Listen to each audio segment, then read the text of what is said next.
Well, welcome everybody to the podcast. Today we're going to launch into a series about gear because gear can waste all of your time and money and actually end up making you a much worse musician than you were if you would have not bought it in the first place. So let's dive into that.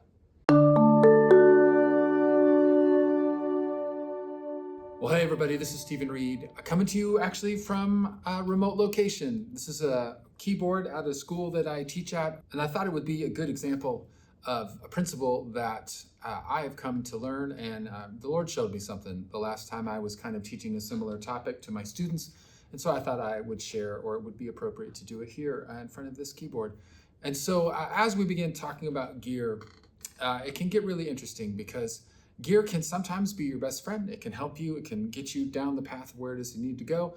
And gear can also be just an expense that ends up costing you even more in the long run because you think that you're getting better, but there's, unfortunately, with gear, a lot of side effects. And sometimes what it costs in money isn't really the problem. It's what it costs you in how you depend upon it, what you need from it, what you don't learn because what it is that this other thing that's holding you up. We'll dive into some of those things because at the church I served at for a long time, I was in charge of all the technical stuff, and I feel like I made a bunch of technical mistakes and bought a lot of gear that ended up in a back closet somewhere with good expectations and hopes and dreams. And then I spent a lot of time traveling as a worship consultant, and I would be doing tech advice for different churches and going and seeing what they're having, fixing sound systems. And then I realized that I wasn't alone, that there was a lot of other people who had done the same things, bought some sort of product with the promises of it being the cure-all and fix-all, and hey, this is going to make it amazing, because that's what they say in all the advertisements, and then only to come out and find, I don't know how this works, or it doesn't make sense, and then it just ends up in these back closets that I would go and then visit. And over the course of the time, Lord has shown me how to use a lot of those things, shown me what's important, what's not important. I wanted to first start off with the idea of stewardship. And the thing that we often do is we run to the end of our knowledge, and then everybody who's selling something was like, oh, well, that means that you need to buy something. And so we used to get magazines in the mail that would make claims that would say, this is the key to unlock the next aspect of your ministry or whatever. Well, you got to buy something. And so there's not a whole lot of people that are out there saying, hey, when you run to the end of your knowledge, you need to get more knowledge. All right. Now, there are some people who provide training or sell training, but unfortunately, where the money is in buying new products. And so if you don't buy a new keyboard, then nobody's making any money. You're just getting better at what it is that you're using. And as I've traveled and figured out, most people don't know that much about the gear that they own, and it's just a different skill set. And so the people that know how to play their instrument aren't necessarily the ones who made their instrument, nor are they the ones that know how to fix it and run all of the details. Those are very separate skills. And so we don't expect piano players to be able to make their own piano, and we don't expect piano players to be able to tune their own piano. Those are very separate people. And sometimes in the world like guitar, that is an expectation that, well, not that you would make your guitar, but that you would buy and use and you would know how to do all the settings. But sometimes, and really in the professional world, the greatest guitar players have a whole separate team of people that are only doing the tech stuff, that they're the ones wiring and doing all these things. And so as we look at, okay, how do we be good stewards with our gear? One of the things is going to be like, okay, finding the right people and finding the right system and organization, so that way we're not relying on people who don't have skills in a technical area to be the tech person when they're the player or they're the artist or they're the creator, whoever it would happen to be. So I would encourage you that you see your team and you see all of your gear as, okay, how can we get a tech person, maybe somebody who's not even musical, but they know how to read manuals, they know how to figure stuff out, and then they can work with that player and say, okay, what do you want? What are you looking for? And we call it in the music world being an engineer. And you go and you figure it out and you try stuff, and then you make it to where it's a one-button solution as much as possible, simplify it down to where the musicians can walk in, they know exactly what to push and they can make the sound, or you set it up for them and then they walk in and they play and it sounds good. All right, that being said, and again, that's kind of a teaser of where we're going with some things. And really all of this is, I believe, ties into a biblical principle of stewardship, meaning that if you don't do a good job with what it is that you have, why would the Lord bring you more? And that's a tough one for us who love gear and who like to buy things and the shiny and the new and learn all of these things that you're hopeful is just, I was just going to plug in and do it. because it takes a little bit more effort and it takes some humility to be like, okay, maybe the problem is that I'm not as smart as I need to be, or maybe I don't have the right person in place here, versus you can buy and spend money and it makes it quick. And so I was teaching the principle of like just getting the maximum amount out of your gear, because I can't tell you how many times I've gone to those closets at churches and be like, oh, that thing that I was telling you that you need, here's one right here. And so then I go and I take it out of the back closet, plug it in, and I know how to set it up and make it work. And then, hey, there's that sound that you've been looking for. You had it the whole time. And I'm telling you, it's very, very common. So we were then talking about how do you get great keyboard sounds, and I was going through this particular Yamaha keyboard, which is a digital P95, and it's not cheap by any means, but it's definitely on the lower end of the spectrum. You can spend thousands of more dollars. There's a whole lot of other ways to do it.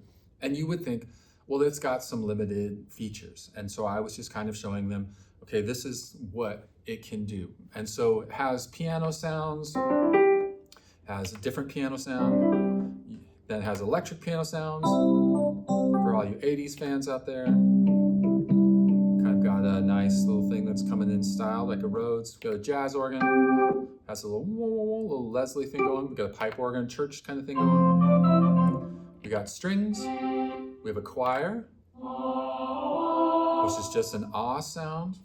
And then we have a harpsichord for all of our Baroque people, my least favorite instrument, and then the vibraphone, kind of like a mallet type thing, if you needed one of those things. Now, you would say, okay, well, that doesn't maybe lend itself super well for a whole lot of worship music. Obviously, the piano, there's some electric that would fit in, and then the jazz organ would make sense, and possibly some strings. It's hard to believe that you would use a choir sound, but maybe you would.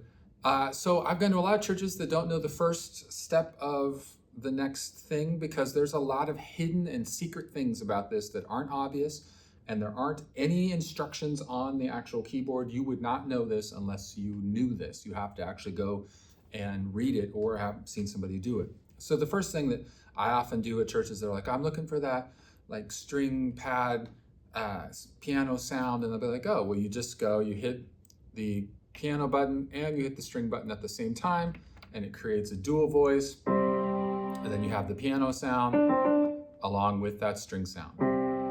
Now this sounds okay, it's not like it's terrible, but there's a few things that don't make it to where it's not as great. The string sound is maybe a little too loud, and then especially when you get up here, the string sound seems to be like more pronounced, and so it's too loud for when you go up to different places. So down here it sounds okay, here's okay, and then here, and then when you get up here, then it's just kind of like stands out. And so there's a few things that I would like to do, and I was like telling my students, I was like, well, this is about as far as you can go on this particular piano. And so if you wanted something different, you would have to buy something. And I just felt the Holy Ghost, the Lord, speak up on the inside of me, like, sure about that?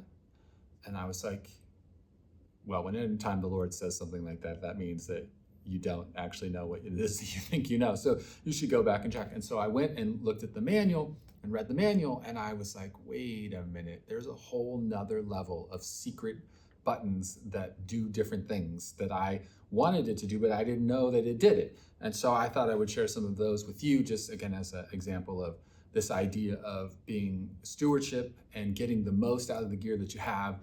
And once you've done that, you will be ready for different gear, or you may not even want that other gear because you have what it is that you want. So I found out on the manual that if you hit the metronome button and hold it down, that it changes every single one of these notes into switches that turn certain things on and off or do different things. And you would think, why would it do that? Why would you have the metronome? Like, I don't need the metronome. But again, secret compartments, secret layers. I'm giving you inside information here that was readily available the whole time. So what I can do is I can take the string voice and I can drop it down an octave. So that's done right here by pushing the metronome button and then coming up to these keys right here. This will make it in equal balance. This will drop it an octave. So and this will drop it another octave. Hear how that's different? It's pretty subtle here on the recording possibly. Even balance, but I like dropping it an octave. So that way when I come up, it's not quite as pronounced. Let's try it down even further. Kind of sits in there a little more. And that's kind of more the modern pad sound where it's super low. That's much nicer.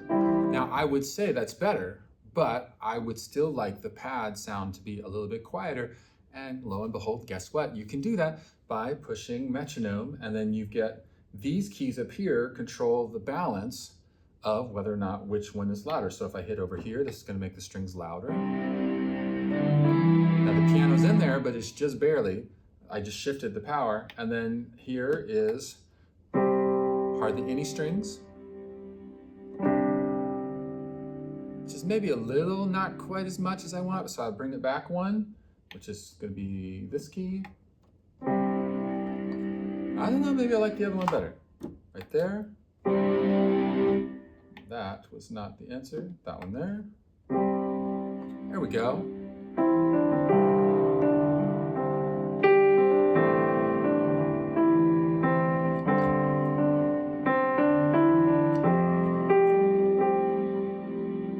Well, that's much better sound than what it is that we were doing before, which is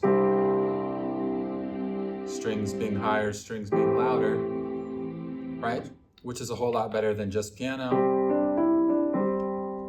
Has a lot more of that sustained worship sound that we're looking for, although that may be subject to your opinion.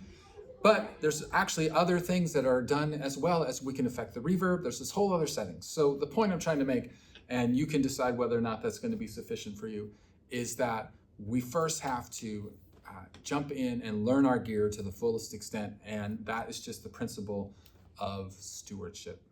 So, all right, well, hopefully that is going to spark some interior desire in you to go and, figure stuff out, watch some tutorials, talk to some people, find some tech people in your church that can help you get the gear, do what it is that you want it to do, so that way you can save kingdom finances, you can be as awesome, and you can, just realize the Lord provides, and maybe He already has provided, and we just got to figure out how to do it. So hope that's helpful. Until next time, have a great week, and God bless.